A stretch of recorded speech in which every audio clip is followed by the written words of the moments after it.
Hello students, in the last lecture we saw the various steps of channel designing. Now coming to the channel management decisions, there are five decisions that we have to take regarding the channel management. First one is selection of the channel members, then the training part, then how to motivate the various channel members, and what are the various evaluating criterias, and how to evaluate them and modify the channel arrangements.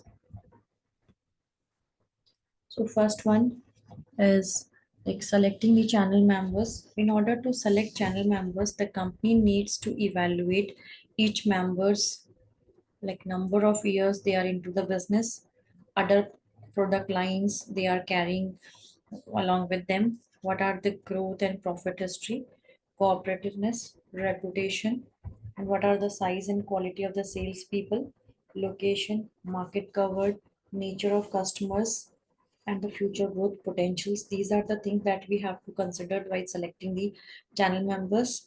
The companies who are big and reputed manufacturing companies and they are well known and heavily advertised brands have very little difficulty in attracting the channel members because they are very renowned ones and they don't have any difficulty in uh, making the awareness about the products, whereas the producers who are into the new product lines and have little advertising backup find it very difficult to attract customers, attract the channel members. So companies like Polaroid could not get photography stores to carry its new cameras, so it has to tell through the mass marketing outlets. So it the big companies have are well known, so they don't have any difficulty in attracting customers. Whereas the small manufacturers, as the people are not aware about, so it is difficulty for them to attract the channel partners. Next thing is training the channel members. The company needs to train the sales and the service personnel of the channel members as they are viewed as the company by the end users. So, for example, Microsoft carry out training for the third-party service engineers who are required to take exams, like any certificate examination. Only those who qualify or these formally organized exam, they are certified as Microsoft certified professionals, and this help them to promote their business.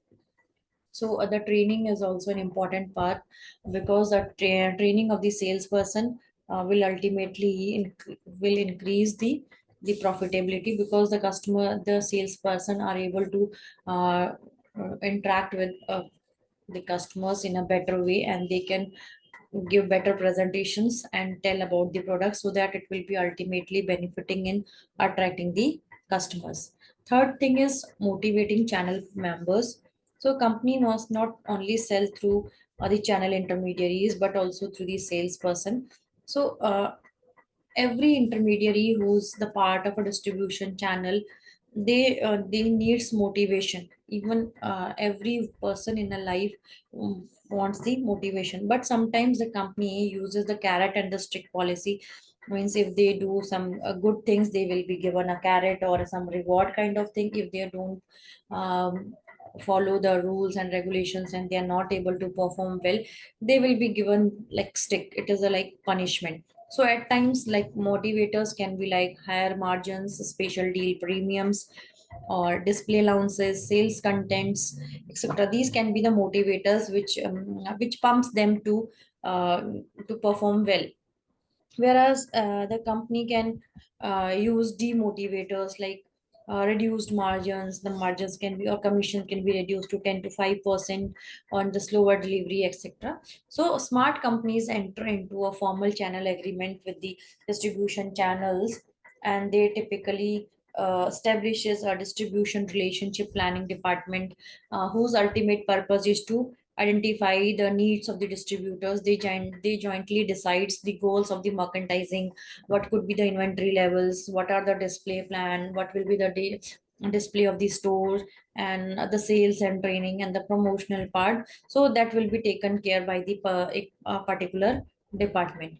Then coming to the evaluating channel members, the company should periodically review each channel member's performance against mutually agreed standards. Whatever the standard has been set, like sales quota or the average inventory levels and the treatment of damaged and lost goods, cooperation in company product training and services. So companies should keep check and regularly monitor the actual performance and the desired performance. Whatever the gap will be there, they have to rectify them. Then it's like performing channel members needs to be rewarded or recognized. They will be given some kind of motivators, whereas the underperforming intermediaries can be assisted and they can be motivated and guided, or can be replaced by some other channels or some different alternatives.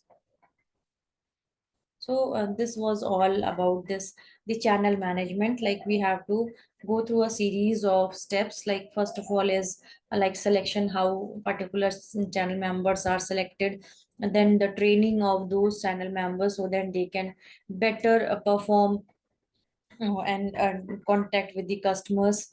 There can be a different types of motivation that can be given to them, like if they perform well or they sometimes they can perform outstanding, they can be given like motivators like extra margins or some benefits, some intensive, some commissions.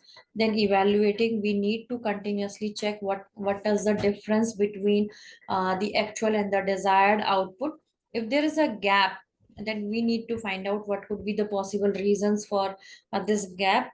If that can be modified and rectified, then it is good. Otherwise, the other option is to we have to modify that particular channels, and we have to look for certain other alternatives.